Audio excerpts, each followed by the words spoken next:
मैं सबूत रखूंगा आज इस विधानसभा के अंदर। ये लोग मोदी जी को पैसा देते हैं और बदले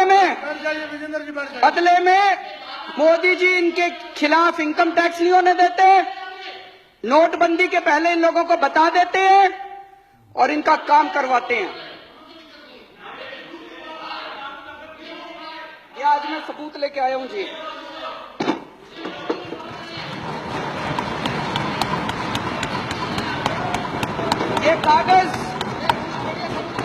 ये कागज मेरे कागज नहीं है जी, ये इनकम टैक्स डिपार्टमेंट के कागज हैं।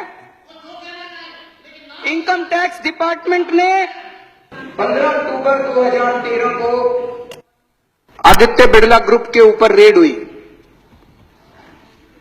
उस रेड में इनकम टैक्स डिपार्टमेंट में रेड होती है, वो वहां से सारे उनके कागज उठा के लाते हैं।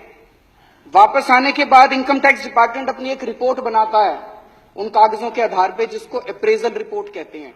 ये अप्रेजल रिपोर्ट है इनकम टैक्स डिपार्टमेंट की उस रेड की। उस रेड में उनके अकाउंटेंट से पूछा इनकम टैक्स वालों ने, अकाउंटेंट का नाम कोई सक्सेना था। सक्सेना ने कहा जी मैं हवाला का पैसा लेके आता हूं, मेरे बॉस हैं उनका नाम शुभेंदु अमिताभ है, वो जिस जिसको कहते हैं फिर मैं उनको पैसा जाके बांट देता हूं।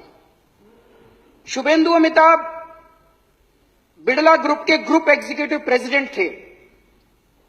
शुभेंदु अमिताभ के लैपटॉप, फोन, ब्लैकबेरी सब चेक किए गए तो उनके लैपटॉप से एक एंट्री मिली। ये एंट्री है 16 नवंबर 2012 की। इसमें लिखा हुआ है गुजरात सीएम 25 करोड़ रुपए।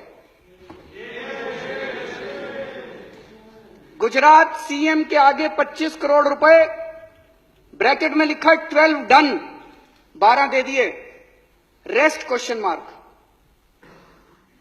तो ये उसके बाद इनकम टैक्स डिपार्टमेंट ने अपनी एनालिसिस की है। ये उसकी एनालिसिस की कॉपी है। एनालिसिस में इनकम टैक्स डिपार्टमेंट लिखता है, considering the highly incriminating nature of transactions in the data retrieved from the laptop and hard disk of Shubhendu Amitabh and evasive replies and unsubstantiated claims made by him, it would be imperative for the assessing officer to scrutinize the data available in seized documents, including the laptop and hard disk, and determine the quantum of income concealed by Shri Shubhendu.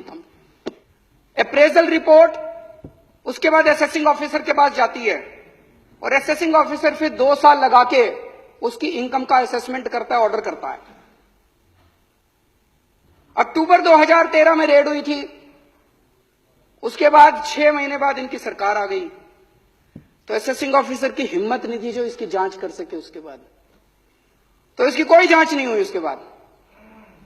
और अब ये case को रफा दफा करने की कोशिश की जा रही है। सेटलमेंट कमीशन में इस केस को भेज दिया और बहुत जल्दी ये केस खत्म होने वाला है। इस केस को रफा दफा करने की कोशिश की जा रही है। एक और बड़ी मजे की बात है, इसी रिपोर्ट के अंदर बिड़ला ग्रुप के जो पेंडिंग प्रोजेक्ट हैं गुजरात सरकार में, उनकी लिस्ट दी हुई है। इससे शक पैदा होता है कि आप ये पैसे ये काम करवाने के लिए दिए गए थे क्या।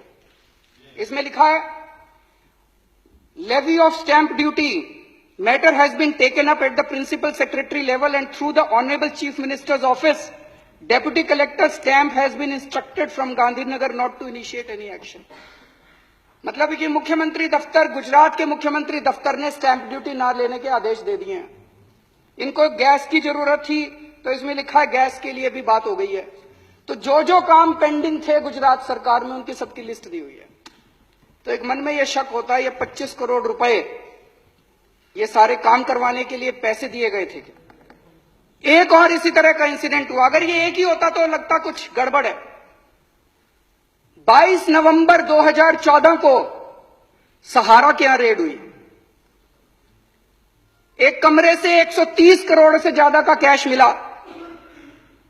वहीं पे कुछ कागज मिले, उन कागजों में भी नरेंद्र मोदी जी का नाम है कि लगभग 400-500 करोड़ रुपए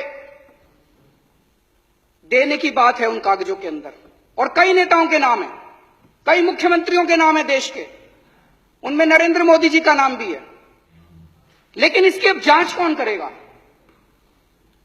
भारत के इतिहास में शायद आजादी के बाद पहली बार ऐसा हुआ है कि किसी प्रधानमंत्री का काला धन का जो खाता, बही खाता, हर बड़ा जो भी बड़ा उद्योगपति, खरबपति होता है, उसका एक नंबर का खाता होता है और एक काले धन का खाता होता है। इतने करोड़ों का पैसा ऐसे ही थोड़ी दे देते हैं।